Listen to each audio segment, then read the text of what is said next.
Kung nga kalipay nga makabisita na usab diri sa simbahan. Dugay-dugay na nga panahon nga wa ko kaari. Pero na-blessingan ko nga nagatan-aw sa inyong midweek service tungod kay ang tinuod yun nga mga Kristiyanon kanang muatin og midweek service. Nya pertimog daghan na mga kaigsunan, tagsara ko kayo maka-attend og midweek service nga ingon ini kadaghan. Nagpasalamat ko sa Ginoo sa faithfulness sa mga membro diri sa Pigkarangan Baptist Church through the leadership of your pastor. Nagpasalamat ko kang pastor for a long period of time. He had been supporting us there in Congo, Africa. Sa kamatuoran lang, sa iyang giingon nga doktor ko, pero sa kamatuoran, sa dihang gitawag ko sa Ginoo, wa na ko kay patay naman ko niadto. So I had actually a severe heart attack when I was 47 years old. I was at the top of my world because I was the chairman of the Department of Otolaryngology, Head and Neck Surgery, not in one hospital but in 3 hospitals. But I thought that nindot na ang akong kabuhi tungod kay ako may hawod sa among specialty. Pero on one occasion, nag-opera ko, nag-heart attack ko, in just merely a click of a finger, patay ka. I was defibrillated 6 times. Kaingon nila na matay ko, Pastor Gisalba was there and all the other pastors, and they thought that I died. But thanks be to God that God has given me back my life. And from that time on, I said to God that whatever things He would like me to do, I will offer my life in as a whole para sa pagsilbi sa Ginoo o sa kamatuoran.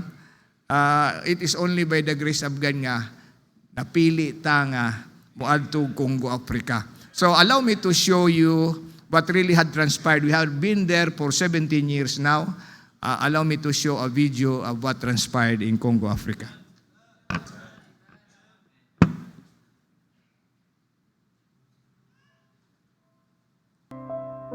I am Felicidad Felicinda and my wife is Rodora. Together we are missionaries to the Democratic Republic of Congo, Africa for 17 years now.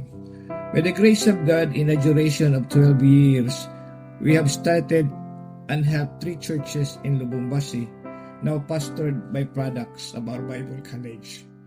Jerusalem Baptist Church, pastored by Fisto Matimbo.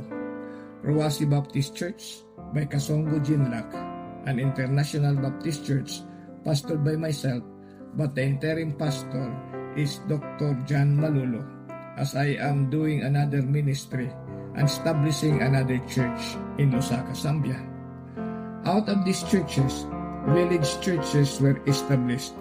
One in Petrus Village under Pastor Kapaka, in Kalibuka under Pastor Matumbo, in Plateau Golf under Felix Manangwa, and in Kashamata under Pastor Kisimba, all graduates of our Bible College.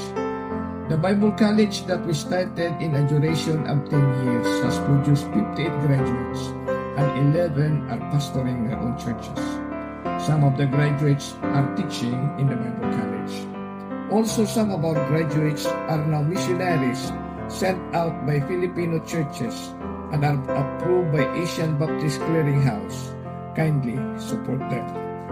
Missionary Mukindi Chikala, missionary to Zambia. However, he died of COVID in the mission field. Missionary Kasongo Jinlak, missionary to Congo. Now he is the dean of the Bible College that we started. Missionary Junior Impiana now is in the province of Kisangani, near the border of Sudan. Missionary Gustav Mukiba started a church and Bible school in the province of Kalimi. Missionary David Mepo established several village churches in the province of Katanga. Missionary Leon Kabangi, Zambia, Africa. He will be replacing the ministry of Pastor Mukendi. Missionary Dilingi to the province of Kuluwisi. The ministry that God has allowed us to do is medical mission through Mission Smile program, doing free clip lip and palate surgeries and other surgeries.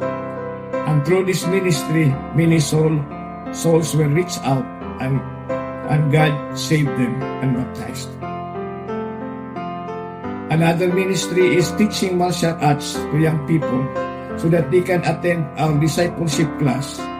And through this ministry, many young people received the Lord, got baptized, and became members of the church. We do also house-to-house visitation, soul winning, and Bible study, and also through the Bible College. Our Bible Institute is registered in the government of Congo. God has given us also a vision to start an ENT mobile unit that will go around in the different villages, preaching the gospel and heal the sick. The opportunity through this ministry is that we are able to minister to a lot of patients, and by sharing the word of God, a lot of people got saved. By the grace of God, through this ministry, another church was established, the Baptist Bible Church of Foxdale, pastored by my son and my partner, missionary Ricky Cotello. Please continue to pray for us, as I am almost 70 years old and my wife is 68. Pray for our health and provision, that we can continue the work that God has allowed us to do in Africa.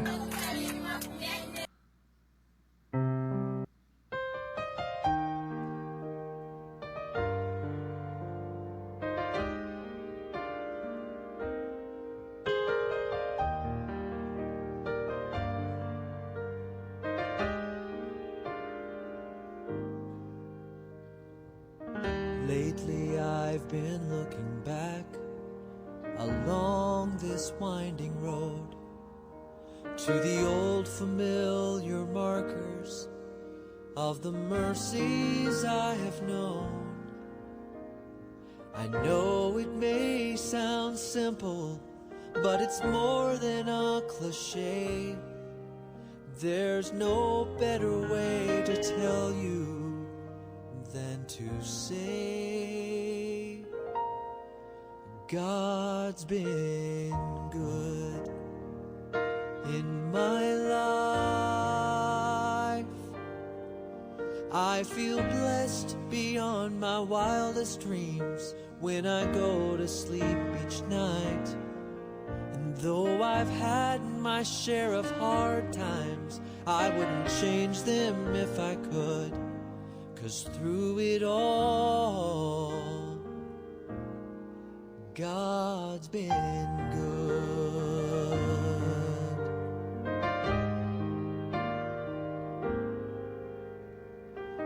Times replay and I can see that I've cried some bitter tears, but I felt His arms around me as I faced my greatest fears. You see, I've had more gains than losses, and I've known more joy than hurt, as His grace rolled down upon me undeserved. For God's been good in my life. I feel blessed beyond my wildest dreams when I go to sleep each night. And though I've had my share of hard times, I wouldn't change them if I could. 'Cause through it all, God's been good. For God has been my Father, my Savior, and Thank you my so much. friend. We started our ministry there in Congo, Africa because we really didn't know what to do. Kay kamatuoran lang, wamang yung kumatrin mapastor. Sa dihang gitawag ko sa Ginoo nga tos Congo, wag yung ko maghunahuna nga muadto ko Congo tungod kay una sa tanan, ang Congo wa ko kabalo unsa ang akong adtuan didto tungod kay I never dreamed to go into Africa. Kay ang ganahan ako kanang mga gwapa ra baba. Kay pag abot na ako dito sa Congo, mga kaigsunan, kay nangayog yung Ginoo nga ang Ginoo ang magpadala namo. I will not be able to tell you everything because we lack that time, but I just would like to say that when we started our ministry in Congo, amo lang gipangayo sa Ginoo, Lord, kung unsa man ang imong gustong among buhaton diri, kay una sa tanan, we do not know the language. They are speaking in French and in Swahili. Ikaduha, I went there without deputation. So, ang gusto ko lang, as much as possible, kung di na mi pakanon sa Ginoo, uli dahil mi. Maunay akong gipangayo sa Ginoo. Ang ikatulo, tungod kay waman ko matraining ka pastor, di ko kabaloon sa akong buhaton. So, the one thing that I was reminded of is that Pastor Baker gave me a CD of a Bible college. Unya, ang una na akong gibuhat, kami sa akong asawa, by the grace of God, naghimo mig discipleship class didto. Unya, through that discipleship class, daghang naluwas, daghang mitabang namo. Unya, naapoy maka-speak og English because, one problem is that they are not able to speak in English. So, Pastor Mukendi was the first one who really helped us in teaching the people. And as a result, we have been actually become very good friends, and we started the Bible College with Pastor Mukendi. So, ang unang naluwas si Gustav Kajimba. Gustav Kajimba translated all the Bible curriculum from English to French. So, for 6 years, Pastor, siya ang nag-translate sa among curriculum. Ang atong curriculum sa Congo, nga gitranslate ni Gustav from English to French, is now used all over the world in French-speaking countries. Kay gihatag man na ako balik ngadto sa, sa naghimo niya na nga curriculum sa sikang Pastor Tokero nga church. So, mauna ang nahitabo mga kaigsunan, og kanang mga pangupira, nagsugod ra na tungod kay nangadto Miss Market sa akong misis, nakakita akong misis og naghilak nga babae, ipapangutana na yakang junior, ngano nga naghilak man ang babae. Miingon ang babae, naghilak ko kay gidivorce ko sa akong husband. Dito sa Congo, legal ka na ang babae kung naa kay manganak ang babae og abnormal, tunglo man na sa ilaha, mauna, pwede nang labulagan. I-divorce na nila. Kung apoy mga bata nga na ay mga congenital defect, pwede lang na nailabay dito sa forest aron mamatay. So, pagkakita ko nga bungi itong bata, akong gingnan nga dadon to sa university. Kay during that time, I was already given an opportunity to be able to teach in the College of Medicine. So, gioperahan ako dito, nagsugod ako pang-opera ng mga bungi. Nakita na sa gobernador sa Katanga, giimbitar ko nga mangopera sa mga bungi dito. So siya ang naga-sponsor. Sa grasya sa Ginoo, daghang kong naoperahan dito, more than 300. And because of that, daghan po ang namembro sa atong simbahan. So, kung tawgon gani kas Ginoo, i-equip yung kas Ginoo. Although, ingno nato nga, dili good ingnon dako imong kwarta, mga kaigsunan, pero usaray akong ipakanghambog, yun mi pasagdis Ginoo didto. Kaya nga naman, God made it possible that we will be able to make a ministry there. Sa grasya sa Ginoo karon, naanatay daghang mga pastor. Unya, dito sa Zambia po, nagsugod na po mi og Bible College. So, naami upat ka graduate na dito. Duha will be coming here. They are already approved missionaries, si Fred Mulinga o si Richard Simba. So Fred will be arriving this Monday. That's the reason why I will be going back to Cebu so that I will be able to meet him there in Cebu City. Akong gialam po nga ang among vision good sa Congo, mga kaigsunan, there are 26 provinces in Congo. Kanya, kung ako'y inyong paadtuon na nga probinsya, I will never be able to do it because I am not used to their way of life. Ikaduha, kung local ang muadto, they are able to speak the language. So, Junior Impiana is already in Kisangani, which is very near Sudan, and Dillingi will be going to Kolwezi which is very, very near Namibia. So, ingon niya na ang among vision, as of now, 8 pa lang ang nabutangan nato sa different provinces. Hinaot unta nga, there will be more that will go into the different provinces. Ang akong gibuhat, kay di man na nako madala tanan dire kay una ang pamasahe. Naghimo mi og Baptist Mission Partner nga organization didto sa mga graduates sa Bible College that we may be able to support each other so that these pastors kadtong naghimo ng mga local churches, they can be able to send out missionaries to the different parts in the villages supported by the local pastors, just like what we are doing here. So, pray about that. Hinaot unta nga ang atong mabuhat, we will be able really to spread the gospel. Kay kung kita lang, ang tinuod nga misyonaryo para nako, you multiply yourself. Kay kung di ka makamultiply sa imong kaugalingon, you fail your job. Kay ang purpose nato pag adto sa usa ka lugar is that when you go there, you teach. And when you teach the others, others will teach others also. Mabitaw na nga, importante nga, ang foundation sa simbahan is the Word of God. Kaya kung dili Word of God ang foundation sa ato, missionaries will come and go, but the Word of God will remain. Let's open our Bibles to the book of Acts. Chapter 1, verse 8, I would like to request everybody to stand to give reverence to the Word of God. Ako nagatuog yun ko ni ining bersikulo sa Biblia tungod kay sa kamatuoran lang. Kung ako lay inyong tanawon, di gyud ko kahimo og mga buluhaton dito sa Congo, Africa. Pero tungod kay anak man tas Ginoo mga kaigsunan, unya promise man ni sa Ginoo, mahimo nato ang mga buluhaton nga imposible sa tao kay posible man na kanunay sa Ginoo. Sa Acts chapter 1 verse 8 nagaingon, but ye shall receive power. Ang tinuod nga Kristohano na ay gahom. Ye shall receive power.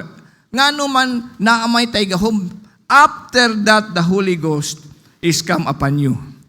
Unya tungod kay ang Holy Ghost naamang kanato, ye shall be witnesses unto me, both in Jerusalem and in all Judea and in Samaria unto the uttermost part of the world. Magampo ta Ginoo, salamat sa kahigayunan gihatag nimo kanako og sa kahigayunan nga gihatag nimo kanako nga malipay ko makakita sa mga tinuod nga mga Kristohanon nga nagasimba kanimo bisan midweek service Ginoo.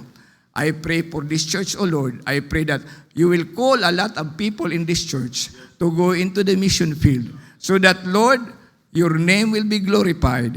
In Jesus' name I pray.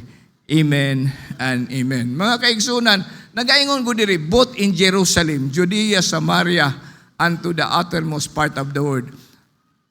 I consider Pastor Ray to be really doing a lot in mission because he has been supporting a lot of missionaries. And his being a pastor and a businessman, iyang gigamit na para sa Ginoo aron makatabang siya nga ang pulong sa Diyos, ang gospel will be actually be preached throughout the whole areas in the whole world. Nga naman mga kaigsunan, nga ingon niini ang zealousness ni Pastor Ray. O ingon po niini ang zealousness sa akong kasing-kasing. You know why? Because today, signs of times are appearing. Prophecies are being fulfilled. And if you are paying attention to the war in Russia and Ukraine, mga kaigsunan, sinugdan ra na. Ang war between Hamas and Israel, sinugdan ra na. Ang sunod niya na, war between Pilipinas o China, mga kaigsunan, muabot ang panahon. Nga mag-away-away na gani ni, mag-third world war na gani, wala tay daganan, it will be the coming back of Jesus Christ. Kung nagpasalamat ko sa Ginoo, mga kaigsunan, nga luwas na ta. Di na ta kinahanglan mag-antos, kay muadto naman kita sa langit. Pero mga kaigsunan, daghan tag mga kahigalaan, daghan tag mga relatives nga dili luwas. And that's the reason why we have to be serious about our Christian life. We have to be serious about you're being a witness. Because kada usa-usa ka nato diri nga may hisgot nga maingon sila nga Baptist ko, membro ko sa Pigkarangan Bible Baptist Church, you are an open Bible. Meaning to say, people are looking at you. Wala sila magtanaw nga nagdala kag Bible, gitanaw nila ang imong kinabuhi nga Biblia ka. Mao bitaw na nga kung malit ka sa simbahan, magtanaw sila nga nalit man niya siya. Mao bitaw na nga kita, kung ikaw usa ka tatay, gitanaw ka sa imong mga anak. Kung ikaw usa ka nanay, gitanaw ka sa imong bana. O ikaw bana, ginatanaw ka sa imong asawa. We have to be serious about our Christian life, and we ought to make a decision about that important decision that we have to be sanctified for the Lord. Mga kaigsoon, kinahanglan ma-sanctify ta ngadto sa Ginoo, and the commitment that we have to make requires that we are to stand as a Christian. Kay dagang mga Kristohanon, dili mo tindog nga Kristohanon. It requires us to be witnesses, and it requires us to be an example. So God wants us to live in such a way nga ang mga ubang tao, you will be able to direct them to Jesus Christ. Kay kini nga tong kinabuhi, dili ni para nato. Ang kinabuhi nato, gibuhat ni sa Ginoo para sa iya. Mao na nga, importante nga, nganong naluwas ka, nga ikaw mo direct sa laing tao, nga to kang Jesus Christ. Mao bitaw na nga, kung usa ka missionary, usa ka pastor, you make a difference in the lives of others. Kay, if you are not able to make a difference in the lives of others, ang uban pod nga, you have made a difference in their lives, they will make a difference in the lives of others. God wants us to live in such a way, mga kaigsunan, that we will direct others to Jesus. Now, I will tell you, before others will listen to us, they will look at your life. They will see if you truly is serious about living a Christian life. They will look at you if you are truly an example, if you are truly an open Bible, mga kaigsunan. You know, as we were traveling from Pagadian, dako namang gyud ang kausaban diri sa tubod, mga kaigsunan, daghan akong nakitang mga billboards nga nag-advertise og different products along the way. In fact, na ako'y nakita nga, you can place a billboard here. And you know, ang usa ka billboard nga ibutangan nila ni ana, mukos nag 180,000 pesos per month ang renta. Nganong mahal man yun na? Tungod kay billboard advertises. Mutanaw gani kag billboard, naagi mo abot sa imong utok kung unsa na ang produkto nga gi-advertise na nga billboard, mga kaigsunan. And I was looking at each and every Christian that is represented here. All of you here are billboards. I am a billboard. Pastor Ray is a billboard. And people are looking at that billboard because you advertise about Jesus Christ. Huh? Now, I'm not really that interested about billboard, but there is a great parallelism between a billboard and a Christian. Unsa may mga parallel sa billboard and a Christian? Number one, di ta magdugay diri kay kausa. Nagwali ko dito sa Manila. Ako nga para di ta magdugay. Ang akong wali, lugar lang, Pako ra. Aron, upat lang ka points. P-E-C-O. Pako. P, okay, na 30 minutes man. Kunya, A, 30 minutes. C, 30 minutes. O, 30 minutes. Kahuman bitaw, may bingon na tong dikon nga, Pastor, salamat ha. Una nagpasalamat man ka. Nga wa ka magwalig nubalitsis. Kay dugay-dugay gud. So karon, upat lang ka points kay aron di man nubalitsis. Number one, a billboard is unashamed. Ang billboard di gyud mauwaw. Mga kaigsunan. a billboard standard and abased, unashamed, bold-faced. For example, Pepsi, the choice of the new generation. Sa tinuod, di ko mutuo niya na. Kay di ko lang yan Pepsi, ganahan ko sa Coca-Cola. Nya, kanang sapatos, Nike. Nya, Nike, just do it. Gisulayan na akong sulob og Nike mga kaigsunan, milukso ko niya. 70 anyos na gud ko. Wa man ko kaluksog maayo. Pero just do it ko no, yung Adidas, anything is possible. Di tinuod na kay sulay ko no na. Sulob og Adidas unya, dagan mo 100 meter das. Kanang paspas gyud kayo, dili mapossible oy kundi ka mag-practice. Mao na nga, but they are unashamed of what they proclaim. And as a Christian, ako nagatuo ko kay mga billboard man taon ta, we should not be ashamed also. Ngano man, we must live it unashamed. We must show it unashamed. We must talk it unashamed. And we must walk it unashamed. Labi na mga kaigsunan, we must share it unashamed. Mo share unta ta nga di ta mauwaw nga tinuod tang mga Kristohanon. Ang problema, there are many opportunities for us to have been able to proclaim the gospel. Mga opportunities nga gitagaan mo og situation wherein you can be able to present the gospel to somebody, pero imbis nga mo bunga nga imong baba, mitago ka. Di ba? Dagang mga gwapo diri nga, imbis nga isultihan nila tong ilang crush nga, day, kanang mutuo ba kas Ginoo niya, imong kuanan sa Romans Road, wala noon. Nagtanaw-tanaw lang, tagilagwapahan man, ikuyawan.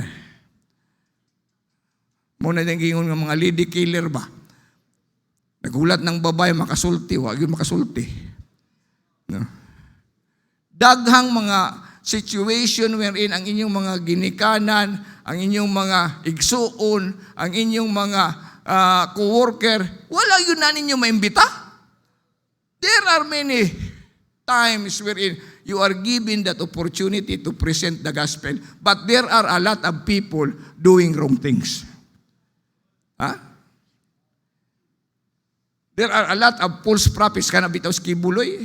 Di man na mauwaw. Minsan nga, naglinog. Ay, sorry, napindot na ako ang akong computer. Mga kaigsunan. Wala yun na mauwaw, pero mituo man po mga tao.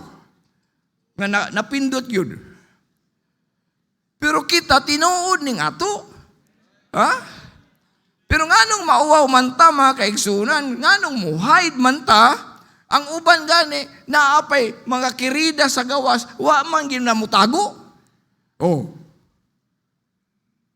Dapat ba ikauwaw nato ang atong pagkakristohanon? Tanawa, Mark chapter 8 verse 38. Mark chapter 8 verse 38. Whosoever therefore shall be ashamed of me and my words in this adulterous and sinful generation, of him also shall the Son of Man be ashamed when He cometh in the glory of His Father with the holy angels. Mga kaigsunan, kung mauwaw gani ang Ginoo kanato, kaluluoy kayo ang atong kinabuhi. Romans chapter 1 verse 16, for I am not ashamed of the gospel of Christ, for it is the power of God unto salvation to everyone that believeth, to the Jew first, and also to the Greek. Mga kaigsunan, di ko mauwaw nga mo present sa gospel. Ganong mauwaw man ko? Nga, ang Ginoo, nagpakamatay gani para kanako. Mauwaw na noon ko. 2 Timothy chapter 1 verse 18, be not thou therefore ashamed of the testimony of our Lord, not of his prisoner, but be thou partaker of the afflictions of the gospel, according to the power of God. Mga kaigsunan, dili sayon ang pagkakristohanon. Mingon bitaw na si Pastor Renga, di baya sayon ning magmisyonary ka dito sa Africa. Mga kaigsunan, tinuo dili na sayon. Kay daghan mig na mga kasanyatian nga kung hunahuna ko, dapat lang unta muhunong nami. Sa second year pa lang, namo dito, nasakit akong asawa, pertig yung sakita sa akong asawa. My wife is a strong woman. If I am there and I am able to stand is because of my wife. Kaya kung wala dito akong asawa, mga kaigsunan, di gyud ko. Kaya nga no, I am a good starter, but the one that will finish it and the one that will try to make sure that I may be able to do the things that are necessary, ako yung asawa, mga kaigsunan. Pasalamat ko sa Ginoo, gitagaan kong buutan ng asawa. Pero nasakit akong asawa, mga kaigsunan. Sa second year pa lang may dito. Kaya akong asawa, may pagkamuri naman, musakit gani ang tiyan mo, puti, uy. Tungkol sa sobrang sakit, pag ingong yun na, mamuti yun na siya. Makaingong ko kus Ginoo, Ginoo. Ako ang tanghangyo ng Ginoo, ihatag na lang sakit sa akong asawa sa kuha. Kay maluoy ko magtanaw sa yahaba. Wag yun ko mo ang muhangyo. Kung ihatag di ay. Di man na ako kaya kay perti man ang sakita kay wa pay laki nga nanganak. Pero kanang tinuod yun nga sakit kanang manganak ang babae.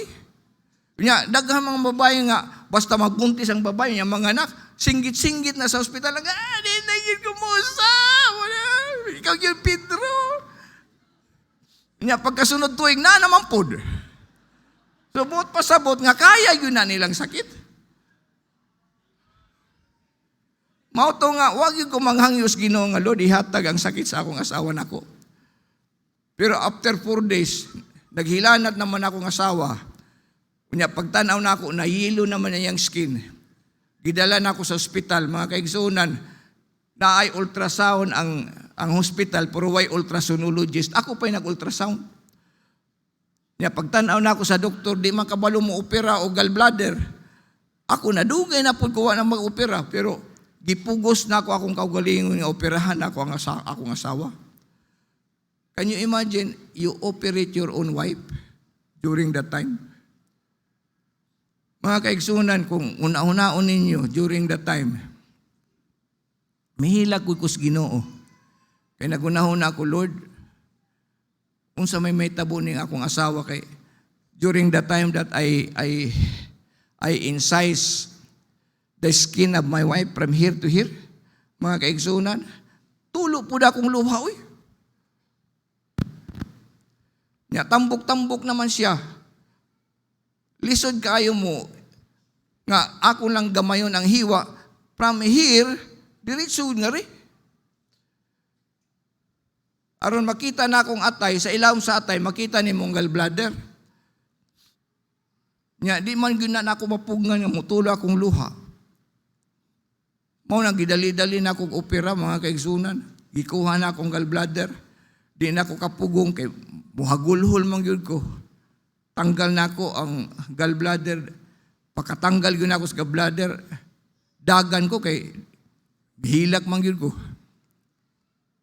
Ipasirado na ako sa kung guling akong assistant. Ang problema, kahuman ako og hilak. Mitago man kog hilak dito sa luyo sa operating room kay lisod kayo ng muhilak nga upaw. Eh, kaya mga upaw, mga macho man na, mga matsuka-tsuka ba? Ya, makitaan ka nga muhilak, oy angay, oy angay.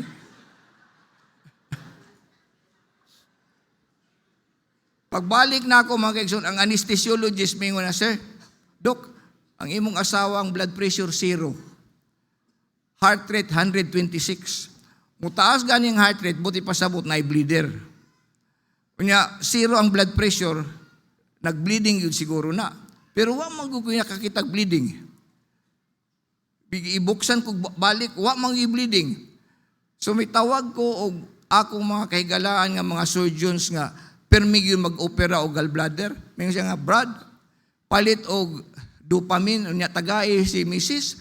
aron mo taas ang blood pressure sa dahol o bombasyo, wag yung dopamine. Mga kaigsunan. Nya kay wa may dopamine, tawag ko ngadto sa university, gipadadaan ko cardiologist. Bag-o pa lang nga, miabot gikan sa Belgium, gi-examine ang central venous pressure ni Rodora, nga tanan, miingon na siya na ako nga, Sir, your wife is in a very grievous condition. If I will give this drug, the heart rate will increase, there will be no circulation to the heart, your wife will die. If I will not give the drug, the blood pressure is 0, your wife will die. I can understand your situation, kaya akong asawa, patay man pud. Very encouraging. Bantog kay namatay ang asawa, gusto po mamatay akong asawa. Pero ang ako yung ikalagutan, kanang mitanaw siya nako, tungod kay nakabalo siya nga misyonary ko, niya, pandak man ko, taas man siya. Tanaw siya nako niya, but you are a man of God. You can pray, murag, yaga-yaga ba nga, musulti ni mo nga, man of God man kahaka, pagampoy. Right there and there, biluhod good ko kay, wa man ko kabalo nga, unsay akong buhaton kay ngano. Miingon yun ko nga, Lord, not about us. We are just merely sinners saved by grace. This man is not looking at me, he is looking at you. Kay, unsa ra gud me? We are just merely your servants. Do not do anything for my wife because of her. She is a sinner, I am a sinner. But this man is saying that I am a man of God. If you will not do something for my wife, for your glory and your glory alone, di yun ni mo tuon nga tao. He will not believe. Nauwaw, siguro sa akong pagampo, mingon siya nga, Doc, I will come back tomorrow 9 o'clock thinking that my wife will die. My wife was stuporous, cold and clammy, akong gigakos, and I recited Psalms 23, the Lord is my shepherd, I shall not want. He maketh me to lie down in green pastures. He leadeth me beside the still water. He restoreth my soul. He leadeth me unto the path of righteousness for his name's sake. Yea, though I walk through the valleys of the shadows of death, I shall fear no evil because thou art with me. Thy rod and thy staff, they comfort me. Thou preparest a table before me in the presence of my enemies. Thou anointest my head with oil, my cup runneth over. Surely, goodness and mercy shall follow me all the days of my life, and I shall dwell in the house of the Lord forever. If there is something that I will have to brag, it's Psalms 23, because I believe it. I cried to God about it, and until I was really very, very tired, that I stopped praying and I sang Amazing Grace. Amazing grace, how sweet the sound, and the peace that passeth all understanding. God allowed me to sleep. 6 o'clock early morning, na ay somebody tapping on my shoulder, Pa, gigutom ko pa. Nagani gigutom, di ko napatay. Kaya wapag yung ko kakita o patay nga, mga yung pagkaon. Gigutom ko pa. Pagtanaw na ako mga kaigsunan, naghigda ako, naglingkod akong asawa, nahimog akong Pentecostal. Ako nga, praise the Lord, hallelujah! Pagkuha na akong blood pressure, 120/80, heart rate 76, mga kaigsunan, 9 o'clock, may abot ang doktor. Pagtanaw ko niya, di ko siya kasulod sa kwarto. Kay, murag, wag yung siya katuo ba nga buhi akong asawa siya. Miracle. Kuha siya blood pressure. And then, I presented to him the gospel. He accepted Jesus Christ as Lord, Savior of his life. We became good. Nag-donate pa og mga appliances og mga kanang mga gamit sa akong clinic. Mga kaigsunan, great problem, great miracle. Basta di lang ka mauwaw nga i-present ang Ginoo sa imong kinabuhi. 1 Peter chapter 4 verse 16, yet if any man suffer as a Christian, let him not be ashamed. But let him glorify God on his behalf. Let us glorify God in our problems, mga kaigsunan. Kaya ang tinuod nga billboard, mga kaigsunan, unashamedly seek to call attention to its product. Unsa may atong produkto? The gospel. We must testify. We must advertise. We must endorse. We must make our product known. Labaw pa tag businessman, mga kaigsunan. Our product is the gospel. To introduce the kingdom of God. O kita kay mga billboards man ta, we must be sold out for our products. Dili lang kay sold out, kundi totally sold out. Mauna nga, hot ka ba? Musulti yun ka. So number 2, a billboard speaks for its owner. For example, Mitsubishi versus Toyota. Di pwede nga naa ka magtrabaho sa Mitsubishi nga imong drivean Toyota. Kay insulto na sa imong produkto, di ba? Laliman ka nga sige kag pamaligyan ng Mitsubishi nga sakyanan unya, ang imong sakyanan day Toyota. Unya, McDonald versus Jollibee, naa ka magtrabaho sa McDonald pero imong kaunon Jollibee, di na pwede mga kaigsunan. So when you see a billboard, mga kaigsunan, there is no guessing who bought it and whom it represents. Mo bitaw na nga, kung makakita ganyang tao nato, di yun na sila magsayop. May kung sila nga, kana, Kristohano na siya. Pero kung musulti ka na, Kristohanon ka na? Mga kaigsunan, murag manang, mas maayo pa man ang Muslim niya na. Murag, dili maayo, di ba? Kaya nga naman, atong gidestroy ang pangalan sa atong Ginoong Hesukristo. Tanawa, 1 Corinthians chapter 6, verse 20. For ye are bought with a price. Therefore, glorify God in your body and in your spirit, which are God's. Mga kaigsunan, kining atong mga kinabuhi, dapat lang ang atong himayaon ang Ginoo. Romans 12:1. I beseech you therefore, brethren, by the mercies of God. Only by the mercies of God that you can present your bodies a living sacrifice, holy and acceptable to God, which is your reasonable service. Reasonable ra na. Kanang i-represent nato ang Ginoo sa atong mga kinabuhi.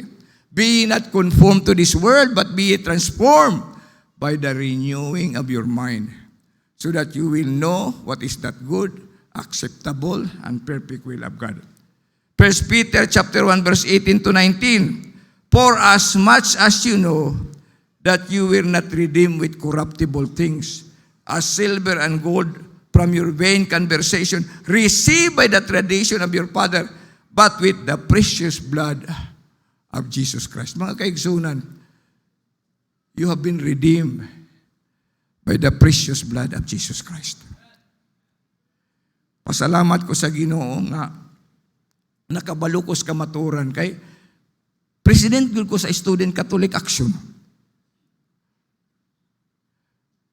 Misulod gyud ko sa seminaryo kay ganahan gyud ko magpari. Pero sa dito na ko seminaryo, isulatan ko sa akong nanay, dong, ulin taon dong, kay ikaw ray gwapo na akong anak.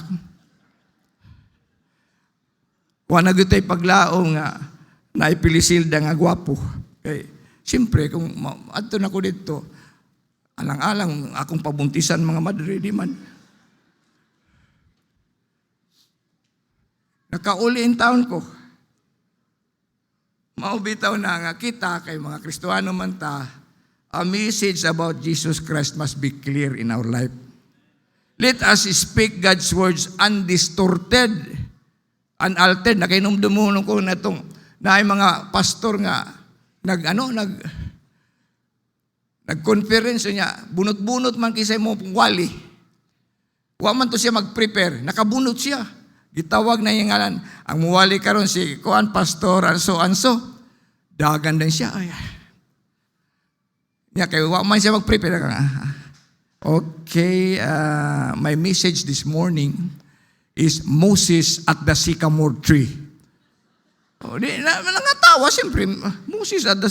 Yung siya nga, unya, mingon si Jesus Christ. Nakanotice naman siya.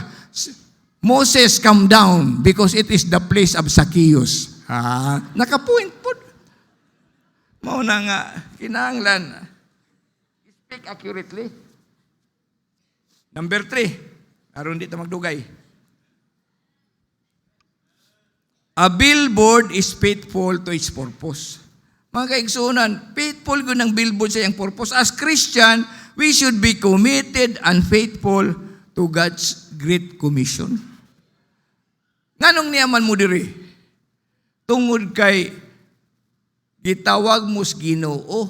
John 15:16, you have not chosen me, but I have chosen you. And ordained you, nga naman, that you bear much fruit, and your fruit should remain, that whatsoever you ask of the Father in my name, that I shall do. Mga kaigsunan, kada usa-usa ka nato diri, gitawag ta. Dili kay mulingkod, kundili para magamit sa Ginoo, nga mamungatag prutas, makadalatag mga tao, mga kalag sa tiilan sa atong Ginoong Hesukristo, mga kaigsunan. So we must be faithful to the Great Commission. Faithful in tithes and offerings. Mga kaigsunan, akong nakita sa kinabuhi nako o sa kinabuhi sa akong mga gitudluan, nga kadtong faithful sa ilang tithing o sa ilang offering, na bag-o baya po ang kinabuhi. Bisan pa mga kungguli, mga kaigsunan, akong natanawan, na bag-o ang ilang kinabuhi. Faithful in attending services, faithful in doing visitation, faithful in mission giving, mga kaigsunan. Maubitaw na, kay naamang gutay sangon sa Ginoo. Tanawa, 2 Corinthians 5:18-20. Nagaingon, to wit that God in Christ reconciling the world unto himself, not imputing their trespasses unto them, at hath committed unto us the word of reconciliation. Committed unto you, committed unto me, committed to all of us, the word of reconciliation. Nga naman, because, according to verse 20, now then, we are ambassadors for Christ. Mga kaigs, dakotag katungdanan, dako ang responsibility. Kaya nga naman, tanan ta mga ambassadors ta for Jesus Christ. Dili ordinaryo. That means to say that you are representing Jesus Christ. Mauna nga, be careful with your life. Be careful with the words that you utter. Be careful in the things that you are doing because you are responsible. Mga kaigsunan. And number 4 and last. A billboard stands in all sorts of weather. Rain or shine. Wa pag yun ko makakitag billboard nga gibutangan og payong. Mao bitaw na ang Kristohanon, rain or shine, simba yun mo. Di ba? Diling nun nga, okay, namagoy ulan, di ko mo simba. Kanya, kung na ako'y problema, di ko mo simba, mga kaigsunan. Christians ought to stand for Jesus Christ, rain or shine, in good or bad weather, and by chance we fall. Kaya naman ko'y problema nga moabot sa atong kinabuhi. Na may mga panahon na makasalata. Mga kaigsunan. Tanaw bitaw ko sa 1 John chapter 2, verse 1 and 2. My little children. Kay little children, that means to say, the letter was addressed to the children. Kaya mga anak nas Ginoo, my little children, write I unto you that you sin not. But if you sin, buti pa sa makasala man yun ka. But if you sin, you have an advocate with the Father. He is Jesus Christ the righteous. He is the propitiation of your sins and not of yours only, but for the sins of the whole world. Mga kaigsunan, ang pagkamatay ni Jesus Christ, dili lang pala nato, for the sins of the whole world. Pero nga nung waman maluwas ang uban, kay waman mo tuo. Mauna nga, ato silang sultihan aron makabalo sila sa kamatuoran. Unya kung makabalo sila sa kamatuoran, maluwas po sila. Ha? Rain or shine, we have to stand for Jesus Christ.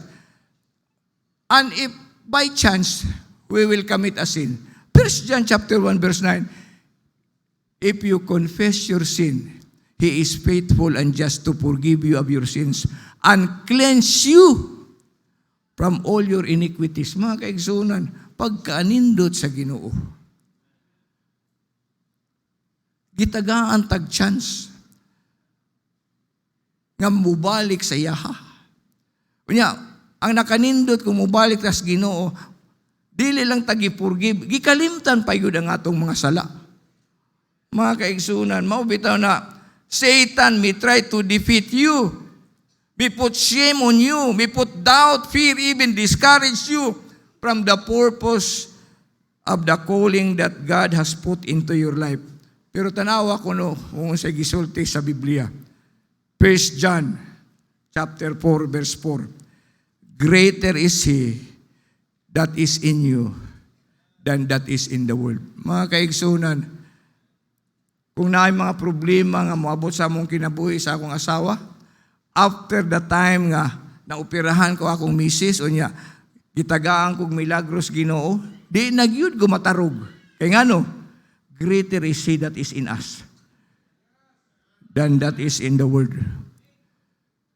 Kung gibuhi sa Ginoo ang akong asawa, in spite of all the things that had happened, di ka ihatag sa Ginoo ang ubang mga butang para nako. Mga kaigsunan, sa dihang gi-quadruple bypass ko 2 years ago, mga kaigsunan, kay kanang magmisyonaryo ka, gamay ra man kag support, kay wa man gyud mag-deputation. Nagunahuna ko nga, kung operahan gani ko quadruple bypass, magpakautang gyud ko, mabaligya gyud nako akong mga yuta, mga kaigsunan.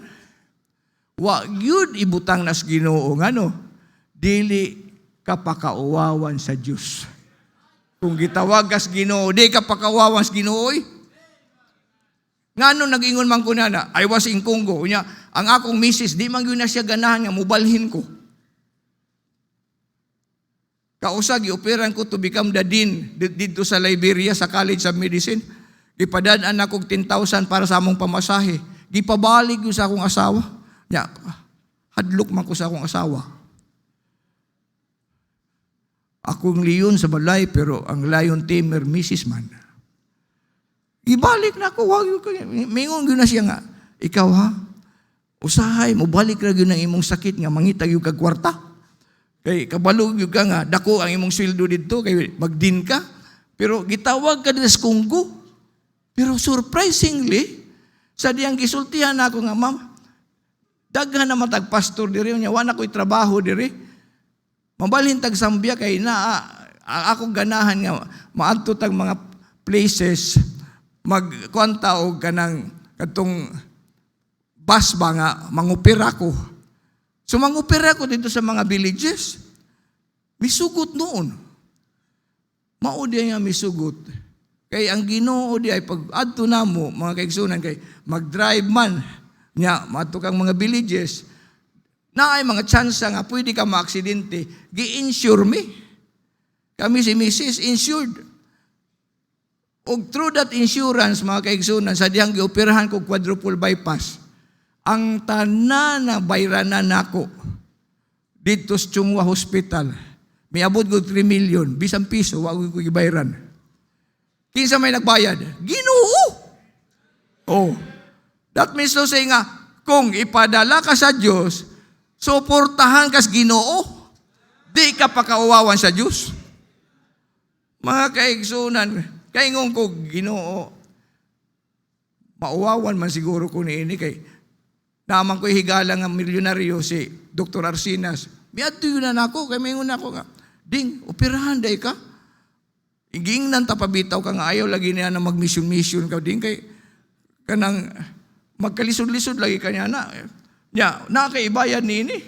Ako nga ano mo problema man ko nga naamang ka. Milyonaryo man ko ka. Kasi nga, binuang mo ng imo. Bisan gani ko nga milyonaryo ko, magkalisod ko bayad niya na. iyang gimonitor. Iyang gitanaw kung nakabayad yun ko. Pagkahuman sa operasyon, may adto siya na ako nga, binuangan ni Muding no nga, mas dato pa manday ka nga, tanan, nabayaran man dayon. Kaya nga no, di ta pakauwawan sa Ginoo, mga kaingsunan. Trials and tribulations may try to undermine us, but the Bible says in John chapter 16 verse 33, these things have I spoken unto you, that in me you might have peace. In the world ye shall have tribulation, but be of good cheer. I have overcome the world. Mga kaigsunan, usaragoy akong gituohan, kining pulong sa Diyos.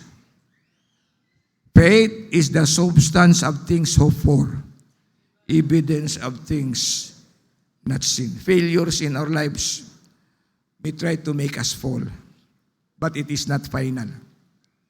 When you fail, get up. Kaya nga no, ang Ginoo di na mo requires ka nato nga daghan tag mga membro, whatever. Ang Ginoo ganahan na nga faithful ka. Obedient ka, mga kaigsunan. Na ako nahinumduman nga estudyante dito sa Katipunan. Naa siya, depikto siya yung lawas, kay buktot man siya. Ambot kung nakakita ka, pastor, na itong buktot nga estudyante dito sa Katipunan. Nakalimot ko siya ngalan, pero I was there during that time na homiletics class nila. Siyempre kay buktot, mubo siya. Siya ay nagwali siya, diri siya lapit. Sige siya gwali, nindot ang mga points, pero sige pangatawa po lang yung mga classmates. Kay, kuwan lagi. Sa kahuman niya gwali, miduol gyud ko niya, may ako nga, dong, baka ma-discourage nga ang imong mga classmates na nga tawa. Ingon siya, pastor, kung sa discouragement lang, ang tanang discouragement nahurot na, ang natira na lang encouragement. Di ka ma-encourage nga, ang nabili na lang kuno, encouragement na lang kung siya yung kinabuhi, kaya ang discouragement, hurot na yun. May kong sa gamay pa ko, pastor, ako nga, wa pa man kamutubo dong. Di ba, pastor, sa bata pa ba ko? Siya yung nagsulti niya, kanang daog-daogon, ibuli ko sa akong mga classmates. Sa elementary pa ko, tawagon ko nila, buktot! Muhilak na lang ko kay mauwaw ko niya. At the same time, grabe naman lang po nga, murag daog-daogon lang ba ko siya. So, may adto siya sa iyang uncle nga, instructors karate.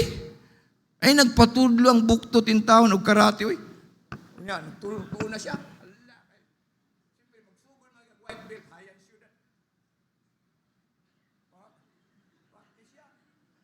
May abot ng brown belt, mga kaigsunan. Pagtawag yun nila, buktot! Flying kick,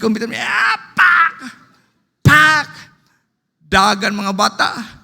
Nagkatibula, gikan na ito, wala siya tawag, buktot. Itawag na siya, Ninja Turtle! At least na English na. Mga tawa mo, kay kaingon ninyo nga joke na, pero ang nag-joke niya na siya. Siya ay nagsulti na ako.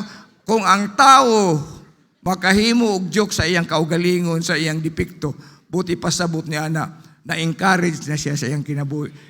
Mga kaigsunan, pastor na ron niya, naminyo po gwapa. Lastly, storyanta mo kuwan. During the Boxers Rebellion, ito sa China. During that time, ang China was invaded by the foreigners, including mga missionaries nga nagtudlo sa pulong sa Diyos. Daghang naluwas dito sa China, pero ang mga Chinese, labi ng mga rebelde, di sila ganahan sa Kristyanismo. Kaya nga ang ubang pong mga Kristiyano, nga may adto dito sa China, ilang kanang ang mga natural resources sa China, ila pong gikuha. Moto nga, na mga rebelde. Sa usa ka meeting nga ingon ini, eskwelahan man to, misulod ang mga rebelde, nagdala og mga sundang, kanang mga axe, Tandaan mga hinagiban, unya ang leader nagdala og krus. Unya iyang gisultihan. Ya, imagine nga karong gabi una ingon niya ang nahitabo. Unya ang leader sa rebelde mo, tonight all of you will die. Di mo kuyawan? Kuyawan oy. Mga matay mong tanan diri. Pero kung i-renounce ninyo ang inyong pagtuo about Jesus Christ, niya ang cross, o if you will come to the front and spit on the cross, and you renounce your faith, you can go and live.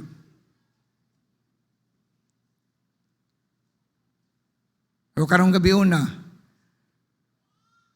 ako nun ninyo nga, ako ang rebelde. Nga, siguro daghan na ninyo ganahan mo gawas. So, muari na mo diri, duha ka lalaki dayon, mitindog. Come to the front, gikaptan ang cross,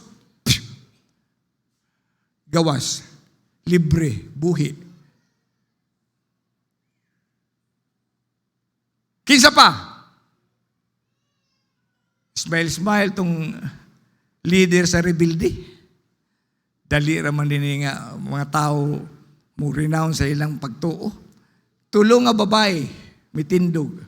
Siguro na sila yung mga anak, kuyawan. To the front. Spit on the cross.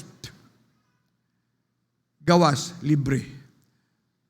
Unya, isa pa.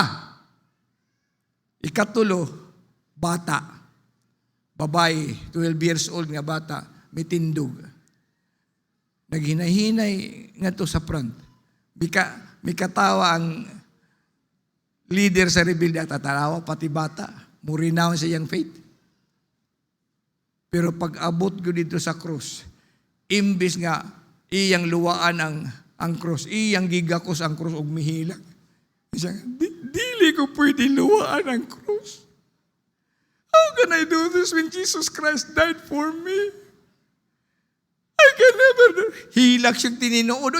Nasuko ang leader sa rebelde, gitigbas bitaw na putol ang ulo. Pero pagkaputol sa ulos bata, ang tanan nga naa diha, bitindog, they move to the front, they knelt down. Wala magpakabana kung tigbason sila o patsyon sila. Pagtanaw sa rebelde, ang leader sa rebelde, what kind of faith is this? Why are you not afraid to die? Who is this Jesus Christ? Tell me who is Jesus. Tudluan siya about Jesus Christ, naluwas. Merely because of that billboard Christian ang bata. Kita, mga billboard Christian bata. Maka-stand by yun ta sa kamatuoran, pariho niya itong bata nga wag yun hunahuna ang kaugalingon. Ug tungod kay wanya hunahuna ang kaugalingon, nadala niyang uban. Ug tungod ni adto ang rebelde na luwas. I pray nga ingon ta ni ana. Let us all stand up and pray.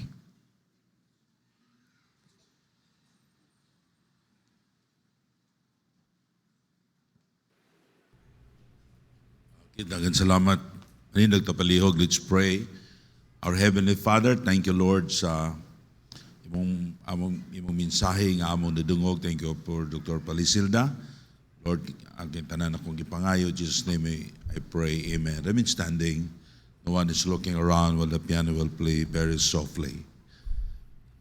Ato nadungog ang pulong sa Ginoo. If God speaking to your heart, why you will not come, kneel down to the altar and pray to the Lord. Kaigsoon ko sa Ginoo, the problem, some people, they don't believe the gospel. Kaya wa nila nakita sa atong kinabuhi. Every one of us, we are billboard. Nakita nila kung unsay naa sa atong kinabuhi. Will you come and give your life to the Lord? If you want that your loved ones will be saved, dapat makita nila si Kristo sa atong kinabuhi. Ang makaluwas sa tao, the gospel. Si Jesus Christ ang manluluwas. Ang tanaw sa mga tao is religion. No, we are not preaching religion. We are preaching about the Lord Jesus Christ. Our Heavenly Father, we thank you, Lord, for that message. Lord, i-bless the mga tao. They came forward, they prayed. Salamat, Ginoo, sa pagluwas ni mo namo. Tabangi kami, Lord, nga makita ka sa among kinabuhi. In Jesus' name I pray. Amen. Daghang salamat. Balik mo sa